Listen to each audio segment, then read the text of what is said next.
आदित्य शाह हमारे सहयोगी, हमारे एक एक्सपर्ट खास तौर पे जुड़े हुए हैं और ये जो कार्यक्रम का हिस्सा है ये दर्शकों के सवालों से जुड़ा हुआ है। हमारे साथ दो बेहद खास एक्सपर्ट जुड़ेंगे आपके सवालों का जवाब देने के लिए और आदित्य हमारे कॉलर हैं, वो हमारे साथ इस वक्त जुड़े हुए हैं।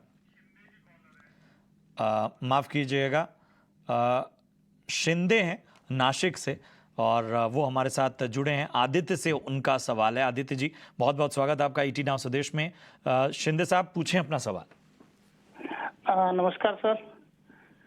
जी जी नमस्कार, पूछें अपना सवाल। आदित्य जी हैं। सर, मैं इसी साल जनवरी में एसबीआई म्यूचुअल फंड रेगुलर में 10 लाख रुपए लगाए थे। जी तो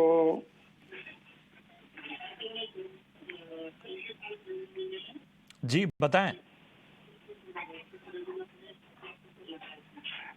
शिंदे जी, आवाज आ रही है आपको? 3 साल बाद इसका कितना रिटर्न्स मिलेगा? और अभी तो ये मतलब जैसे मार्केट थोड़ा बहुत अप डाउन होता है, इसमें काफी उछल पुछल हो जाती है, तो इसमें मैं बने रहूं या निकलूं, इसके लिए मुझे सलाह चाहिए। ठीक है आदित्य, मेरे ख्याल से आपके पास इनकी पूरी क्वेरी मौजूद है, सवाल भी इन्होंने पूछा है। जरा बताएं क्या होगी इनको सलाह। देखिए, सबसे पहली बात तो ये है कि रिटायर हो चुके हैं और फिर भी इन्होंने इक्विटी मार्केट में पैसा लगाया है। ये अग्रेसिव हाइब्रिड फंड है, इसमें 75% तक इक्विटी में रहता है और 25% डेट में रहता है। सबसे पहले इनको इवैल्यूएट करना चाहिए कि इनका रिस्क प्रोफाइल ये अलाउ करता है कि नहीं करता है, पहली बात। दूसरी बात, इक्विटी मार्केट में कोई भी रिटर्न जो है वो गारंटीड नहीं होता है और रिस्क लेना होता है आपको मार्केट में और उसी का आपको रिटर्न मिलता है। तो कोई रिटर्न की प्रॉमिस नहीं कर सकते हैं और मैं भी कोई प्रॉमिस नहीं करूंगा रिटर्न की। हमने ये देखा है कि जनरली हाइब्रिड फंड के अंदर 8 से लेके 11% के आसपास का रिटर्न आता है।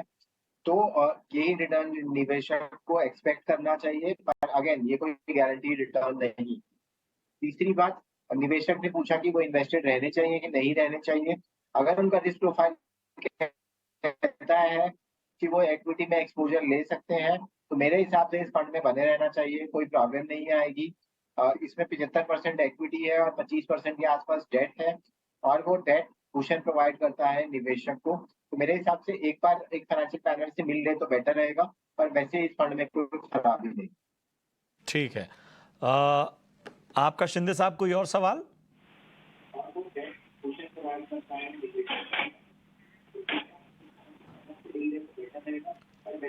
तो मेरे ख्याल से आपको आपके जो भी आपकी क्वेरीज थी, आपके जो भी सवाल थे, उसका जवाब आपको मिल गया है। बहुत बहुत शुक्रिया करेंगे शिंदे साहब हमसे जुड़ने के लिए और उम्मीद करते हैं कि आपको बेहतर सलाह मिली है। और तरुण हैं हमारे साथ, हमारे अगले कॉलर के तौर पे तो नहीं, उन्होंने अपनी क्वेरी हम तक पहुंचाई है और इनकी एज जो है वो 44 साल है। आदित्य, आपसे ही सवाल है इनका। एसबीआई म्यूचुअल फंड के बारे में एक्सपर्ट ओपिनियन चाहते हैं। 3,000 प्रति महीने या बिलो फंड जो हैं वो उसमें इन्वेस्ट कर रहे हैं। SBI flexi, SBI Contra, SBI hybrid, SBI multi cap. इसके अलावा उन्होंने एसबीआई स्मॉल कैप में भी इन्वेस्ट किया हुआ है। बाकी क्वेरीज उन्होंने आपको भेजी हैं, तो बताएं इनको क्या होगी सलाह।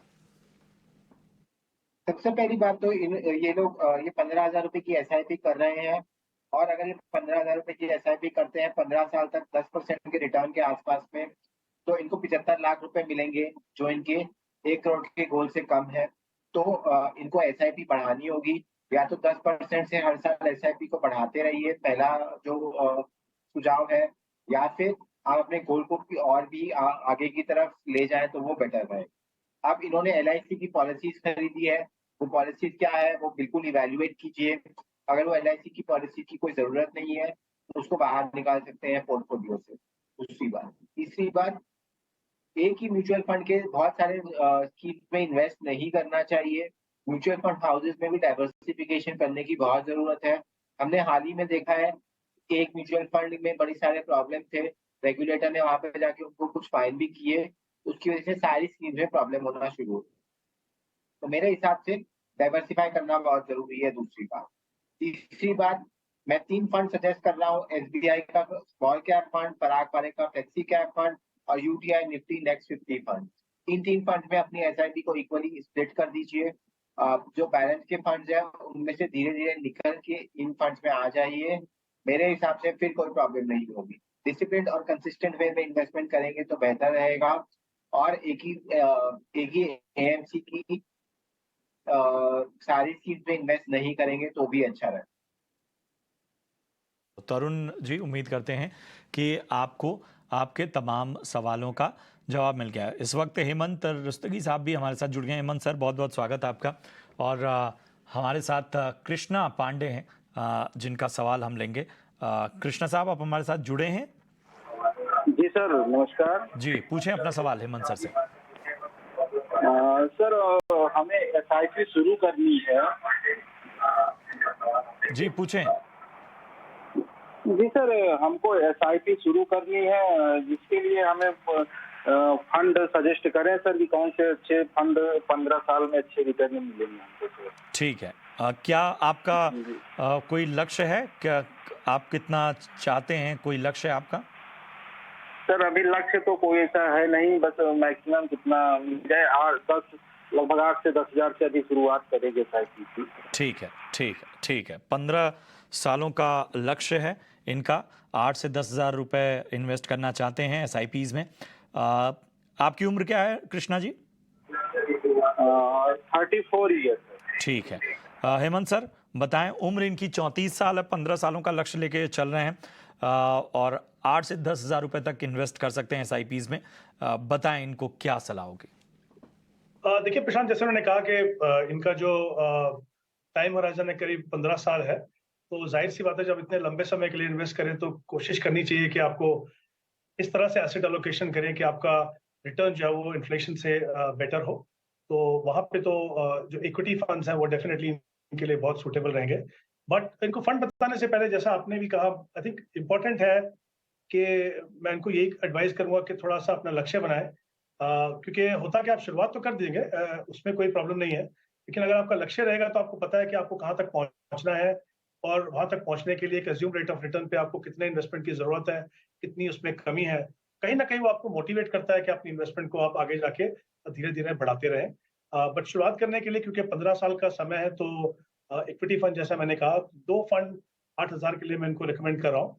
क्योंकि इक्विटी में इन्वेस्ट करने के साथ साथ ये बहुत ही इंपॉर्टेंट है कि आपका पोर्टफोलियो वेल डाइवर्सिफाइड हो, और जो मार्केट के 3 सेगमेंट है, large cap, mid cap, small cap, तीनों में एक एप्रोप्रिएट आपका एलोकेशन होना जरूरी है। तो शुरुआत कीजिए एक मल्टी कैप फंड से, Nippon India multi cap fund. ये फंड तीनों सेगमेंट में, large cap, mid cap, small cap में मिनिमम 25% इन्वेस्ट करता है। और दूसरा एक लार्ज एंड मिड में HDFC large and mid cap, जो मिनिमम 35% लार्ज और मिड कैप को एलोकेट करता है। दोनों ही फंड के पोर्टफोलियो बहुत ही अच्छे फंड्स हैं, काफी कंसिस्टेंट परफॉर्मेंस ट्रैक रिकॉर्ड है दोनों का। तो इन फंड से शुरुआत कीजिए। तो जैसा मैंने पहले कहा कि कोशिश करें कि थोड़ा लक्ष्य बनाएं, ताकि कहीं ना कहीं आपको थोड़ी मोटिवेशन मिले कि आप अपने इन्वेस्टमेंट को बढ़ाते रहें। ठीक है, तो कृष्णा जी, उम्मीद करते हैं कि आपको आपके सवालों का जवाब मिला हो। कोई और सवाल या कोई और शंका आपके मन में हो तो जरा पूछें। जी, धन्यवाद। बहुत बहुत शुक्रिया आपका हमसे जुड़ने के लिए।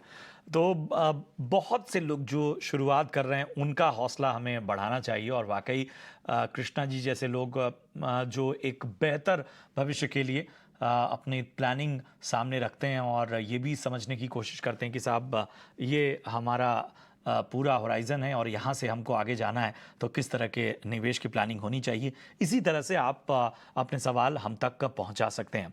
हमारे अगले कॉलर जो हैं उनका नाम गजेंद्र कुमार है। गजेंद्र जी, जुड़े हुए हैं आप? हाँ, यस जी जी। गजेंद्र जी, आदित्य सर भी हमारे साथ जुड़े हैं, पूछिए अपना सवाल।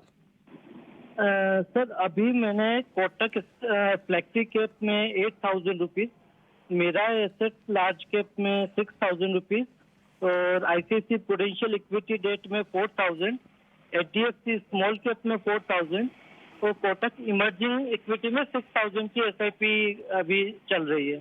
तो मुझे एक तो ये रिव्यू करना है कि मुझे कुछ फंड्स में या कुछ चेंज करने की जरूरत है, और सेकंड, यदि मैं अभी एसआईपी करंट ईयर में मुझे थोड़ा और इंक्रीज करना है, तो फिर इन्हीं में से प्रोपोर्शनेटली इंक्रीज करना है, या फिर कुछ और फंड आप सजेस्ट करोगे, या कि कोई एक पर्टिकुलर फंड में सजेस्ट करेंगे? ठीक है, ठीक है। तो कितना इंक्रीज करना चाहते हैं आप? Around 4 to 5,000। ओके, ठीक है, ठीक है, ठीक है। आदित्य, बाकी जो आपके पास इनका ब्यौरा है वो तो है ही, ज़रा इनको बेहतर सलाह दें। देखिए, सबसे पहली बात तो आपके निवेश को गोल्स के साथ जोड़ना जरूरी है। आपने अभी अपने निवेश को किसी भी गोल के साथ नहीं जोड़ा है, वो एक बात बिल्कुल खास है। या आपके रिटायरमेंट के लिए या पढ़ाई बच्चों के लिए, इन सब गोल्स के साथ आप जोड़ सकते हैं, पहली बात। दूसरी बात, आपके फंड में, आपके पोर्टफोलियो के अंदर बड़े सारे फंड्स हैं, इतने सारे फंड्स की कोई जरूरत नहीं है। मैंने 3 फंड शॉर्टलिस्ट किए हैं, HDFC small cap fund, Kotak standard multi cap fund जो कि आपके पोर्टफोलियो में ऑलरेडी है, और कोटक इमर्जिंग इक्विटी फंड। इन तीनों फंड्स के अंदर आप इक्वली अपनी SIP को स्प्लिट कर दें। बाकी सारे फंड्स की आपके पोर्टफोलियो में कोई जरूरत नहीं है। तीनों ही के तीनों फंड आपके पोर्टफोलियो में ऑलरेडी है। जितने कम फंड्स को रखेंगे और जितने अच्छे फंड्स को अपने पोर्टफोलियो के अंदर रखेंगे, उतना बेहतर रहेगा आपके पोर्टफोलियो। तो इन 3 फंड्स, बाकी सारे फंड्स में से निकल जाए और इन 3 फंड्स में SIP करेंगे तो बेहतर रहेगा, और कोई भी फंड ऐड करने की जरूरत नहीं। ठीक है। गजेंद्र जी, कोई और सवाल आपका? आप कोई बात बताना चाहते हो? एक और क्वेश्चन था कि यदि मुझे अभी जैसे SIP इंक्रीज करनी है तो फिर इन 3 में से किसमें करूं, या फिर प्रोपोर्शनेटली करना चाहिए? ठीक है, आदित्य जी ज़रा रोशनी डाल। प्रोपोर्शनेटली तीनों में इंक्रीज करते रहिए। पहले 1 साल में एक महीने में एक फंड में SIP इंक्रीज की, दोनों फंड में इंक्रीज करते रहिए। तो प्रोपोर्शनेटली इंक्रीज करते रहिए धीरे धीरे करके। तीनों ही फंड जो है वो अच्छे फंड है, कोई प्रॉब्लम नहीं आएगा। आप इन तीनों फंड में SIP करें। ठीक है, ठीक है। तो उम्मीद करते हैं कि गजेंद्र जी आपको आपके सवालों के जवाब मिल गए हैं। और इस पूरी चर्चा में एक चीज़ हम अपने तमाम कॉलर्स और अपने दर्शकों से ये रिक्वेस्ट करेंगे, जब भी अपने आप सवाल भेजिए तो ज़रा एक लक्ष्य ज़रूर निर्धारित करिए, क्योंकि जो गोल है वो बहुत इम्पॉर्टेंट है, बहुत महत्वपूर्ण है।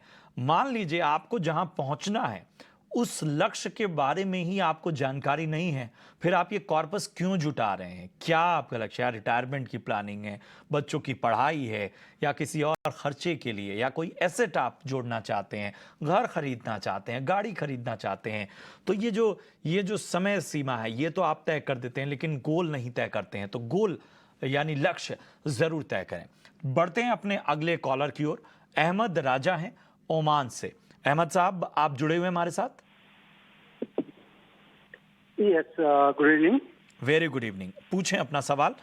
हेमंत जी हमारे साथ जुड़े हुए हैं। मैं ऑलरेडी मेरा पोर्टफोलियो में ऑलरेडी शेयर कर चुका हूँ। जी जी। इसमें एक मेरे को 2 चीज पूछना थी। मैं एक्चुअली ओवरलैपिंग वगैरह चेक करके मैंने पोर्टफोलियो क्रिएट किया है।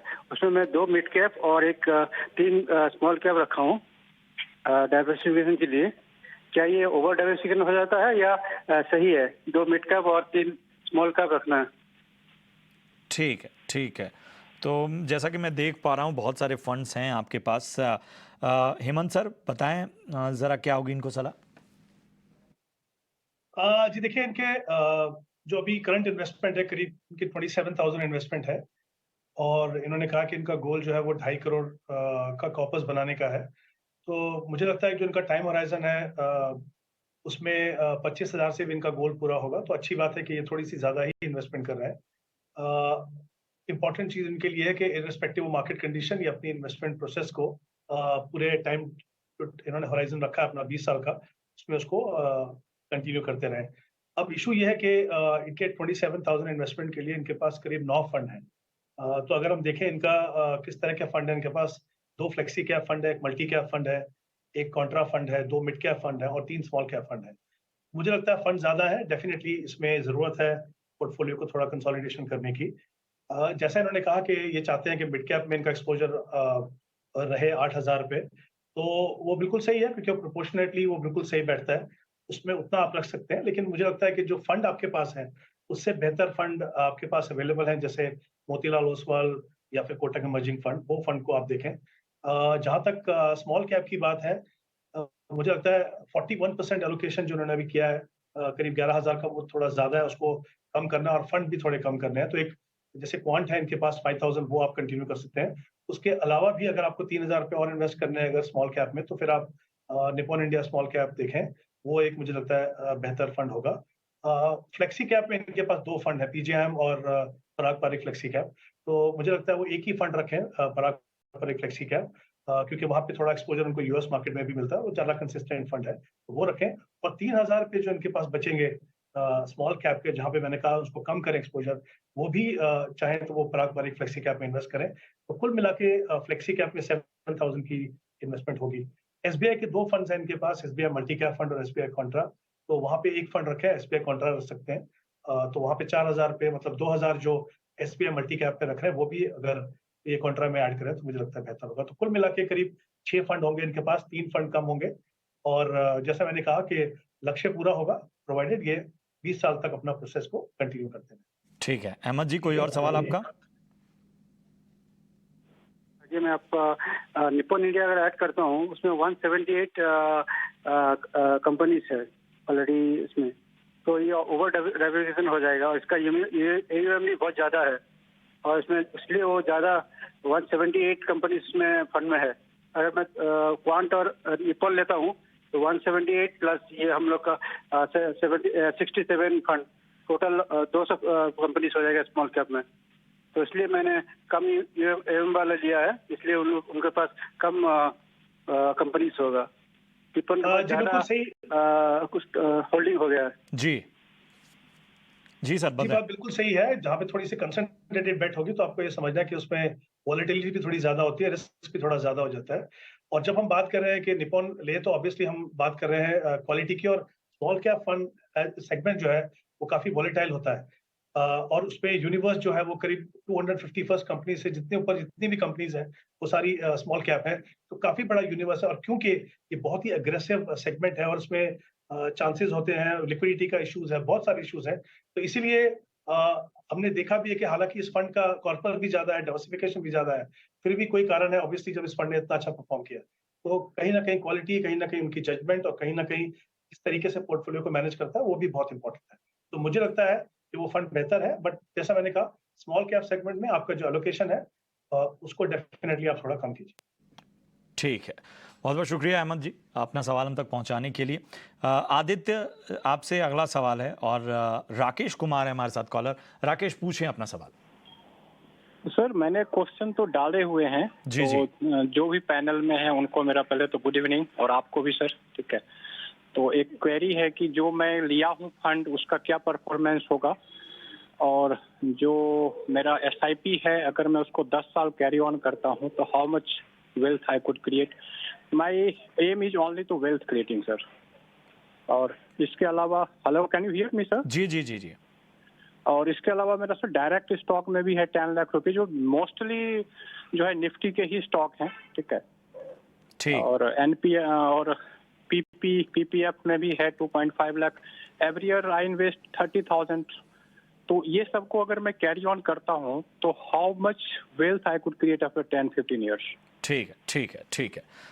राकेश जी का सवाल आदित्य जी बताएं। देखिए, फिर वही बात, इन्होंने अपने निवेश को किसी गोल के साथ नहीं जोड़ा है। ये वेल्थ क्रिएशन करना चाहते हैं, और कब वेल्थ क्रिएशन स्टॉप होगी और कब वो अपने गोल्स को रीच करेंगे और कब वो रिस्की इन्वेस्टमेंट से डेट इन्वेस्टमेंट में जाएंगे, ये क्लियर नहीं है। तो मेरे हिसाब से निवेश को गोल से जोड़े। आप डायरेक्ट स्टॉक में निवेश कर रहे हैं, पर वो डायरेक्ट स्टॉक में अगर आप उस निवेश को, चाहे वो निफ्टी 50 की कंपनी क्यों ना हो, अगर आप उस निवेश को अच्छे से ट्रैक नहीं कर पा रहे हैं, तो मेरे हिसाब से डायरेक्ट स्टॉक से निकल जाइए और म्यूचुअल फंड में इन्वेस्ट कीजिए। दूसरी बात, तीसरी बात, आपके पोर्टफोलियो के अंदर बहुत ही ज्यादा शेयर्स हैं, उन शेयर्स को आपको, उन म्यूचुअल फंड्स को आपको कम करने की जरूरत है। तो मेरे हिसाब से 3 म्यूचुअल फंड मैंने चूज किए हैं, Parag Parikh flexi cap fund, Axis small cap fund और DSP क्वांट फंड। इन 3 फंड में आप निवेश कीजिए। आपका निवेश अच्छे फंड मैनेजर के हाथ में रहेगा। एग्जिस्टिंग फंड्स में से जो कि मैंने सुझाया नहीं है, उसमें से बाहर निकलिए धीरे धीरे करके, और इन्हीं फंड में SIP करेंगे तो बेटर है। ओवरऑल गोल से जोड़िए और म्यूचुअल फंड के जो स्कीम्स हैं उनको कम कीजिए तो अच्छा हो। ठीक है, चलिए समय कम है, अगले कॉलर को भी हम अपने साथ जोड़ लेते हैं। रजनीश जी हैं। रजनीश जी, पूछें अपना सवाल। सवाल हेमंत जी आपके लिए। हाँ, गुड इवनिंग सर। मेरा अभी करंट एसआईपी चल रहा है जिसका डिटेल मैंने भेजा है। जी उसमें से ना एक मैंने Canara Robeco blue chip equity भी है, वो मैंने मेंशन नहीं उसमें किया था। जी जी जी तो ये मेरा जरा पोर्टफोलियो रिव्यू करना है। और मैं ना अभी एक SBI large and mid cap या ICICI Pru large and mid cap, इसको मैं अपने ऐड करना चाहता हूँ। तो ये क्या ठीक रहेगा मेरे पोर्टफोलियो के हिसाब से? ठीक है ठीक है। हेमंत सर बताएं क्या होगी इनको सलाह। जी, अगर हम इनके एग्जिस्टिंग पोर्टफोलियो को देखें, इनके पास एक फ्लेक्सी कैप है, पारंपरिक फ्लेक्सी कैप फंड, हमने उसके बारे में ऑलरेडी बात की कि बहुत ही अच्छा फंड है, तो उसमें डेफिनेटली बने रहें, करीब 30,500 रुपये इन्वेस्ट कर रहे हैं। अभी इन्होंने कहा कि इनके पास Canara Robeco large blue chip fund भी है, तो वो एक एडिशनल फंड होगा इनके पास। इसके अलावा एक कोटक इमर्जिंग इक्विटी फंड है जो एक अच्छा क्वालिटी मिड कैप फंड है, वहाँ बने रह सकते हैं। और स्मॉल कैप में आई थिंक इनके पास 2 फंड है, करीब 8,000 रुपये की इन्वेस्टमेंट है। मुझे लगता है वहाँ पे एलोकेशन थोड़ा ज्यादा है, कम कीजिए, उसमें 5,000 ही रखिए। जैसे 2 फंड है तो आप एसबीआई का जो स्मॉल कैप फंड है उसको रखें, और जो 3,000 जो एडिशनल है, जहाँ पे लगता है मुझे आपको कम करके, वो आप पारंपरिक के फ्लेक्सी कैप फंड में आप ऐड कर सकते हैं। जहाँ तक एक लार्ज एंड मिड कैप की बात है ऐड करने की पोर्टफोलियो में, काफी अच्छी कैटेगरी है। जैसा मैंने पहले भी बताया कि 35% मिनिमम जो है allocation large and mid cap में रहता है। दोनों ही फंड इनफैक्ट जो आपने चुने हैं वो शॉर्टलिस्ट किए वो काफी अच्छे हैं। क्योंकि एक चुनना है तो आप maybe ICICI Pru large and mid के साथ जा सकते हैं। आपके पोर्टफोलियो में अच्छी एलोकेशन है, और जिस तरह का प्रॉपर एलोकेशन डिफरेंट सेगमेंट में चाहिए वो है। सिर्फ जैसा मैंने कहा, स्मॉल कैप में अपनी एलोकेशन थोड़ा कम कीजिए, और फ्लेक्सी कैप में वो इन्वेस्टमेंट को करके थोड़ा वहाँ पे एलोकेशन बढ़ा दीजिए। ठीक है ठीक है। बहुत बहुत शुक्रिया करेंगे हेमंत सर, आदित्य, आप दोनों का, और अपने तमाम जो दर्शक हैं, जो कॉलर्स थे, उनका भी जुड़ने के लिए बहुत बहुत शुक्रिया। बहुत से जो कॉलर, उनके सवाल हम नहीं ले पाए, आने वाले